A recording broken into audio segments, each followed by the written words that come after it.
Welcome to another bite of Mind Your Concepts by MentorMind. Today, we're going to speak about the concept related to screening resumes. So what does screening a resume mean? Resume screening is the process of determining whether a candidate is qualified for a role based on his or her education, experience, skills, and other information captured on their resume. It can be described as forming a pattern to match a job's requirements and the qualifications of a candidate based on their resume. Why is it important to screen resumes in a structured manner? 1. To ensure efficiency. The number of resumes that are submitted are based on the company, job opening, and the extent of marketing. There are times when there is a massive volume of resumes that need to be screened. It can get challenging to maintain a standard for screening without losing track of the resumes that stood out. Following a structured format to screen the resumes ensures efficiency. 2. Is to ensure lesser bias. When all resumes are screened according to a standard procedure, there is room for lesser unconscious bias that can lead to hiring a more diverse team.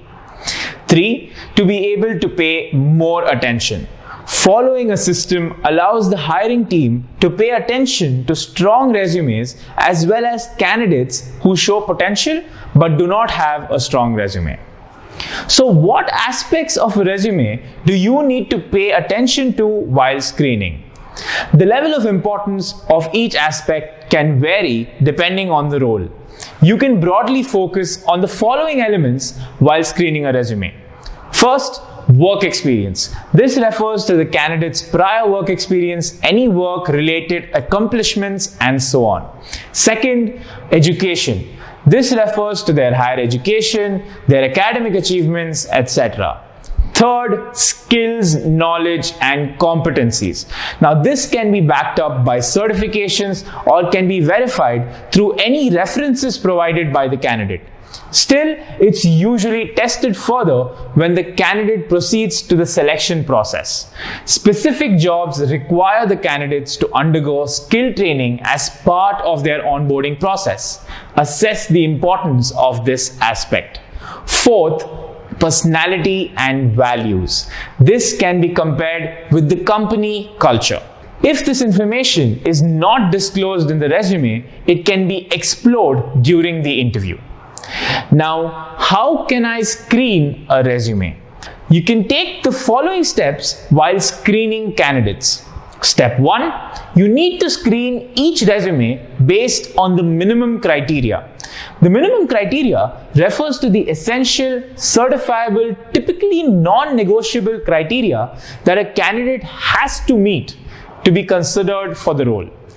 There are core requirements that employees need to perform the role successfully. These requirements can be in the form of 1. Academic requirements. Example, a software engineer would be expected to have an engineering degree. 2. Professional requirements. Example, a lawyer has to pass the lawyer law license examination to practice law. 3. Legal requirements. Example, to legally work in the US, you need to have a work visa.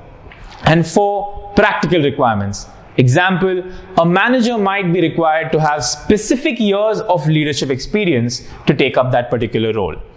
For the candidates to move on to the next stage of the hiring process, they need to meet the minimum criteria. Now moving on to step 2.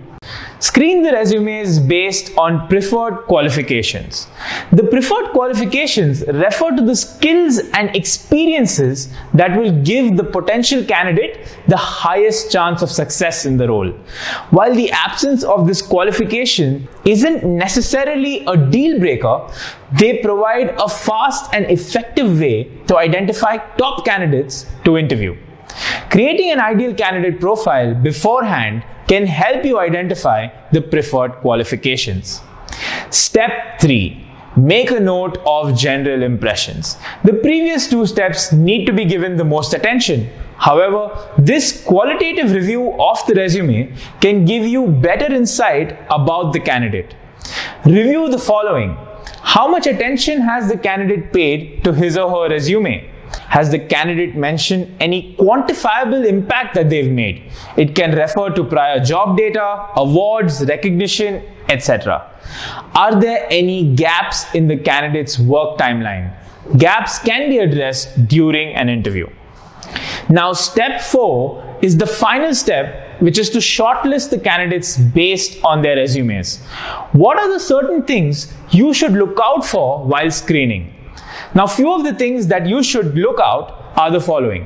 1. Long gaps in employment. Not all gaps are bad, but you can ask them the reasoning behind the gap and then assess. 2. Job hopping. This could indicate that the candidate could be challenging to work with, but it's increasingly noticed among the current working population. You can get a better understanding by asking them about their long-term goals. 3. Lack of career progression. Evidence of decreasing responsibility is a red flag for employers during resume review. However, don't make assumptions and miss out on qualified candidates. 4. Lack of resume customization. Resumes are supposed to be customized to the job that they are applying for. Submitting the same resume for every job shows a lack of attention to detail. 5. Missing information. Sometimes candidates might not disclose their degree or their pertinent information. You need to get to the bottom of it during the interview. It can imply that they could be lying about specific details. This is the overall process involved in the successful screening of the resumes of potential candidates. While it is an extremely tedious task, it is also one of the most vital processes in recruiting a good candidate for the company. So make sure that you take up this skill extremely seriously.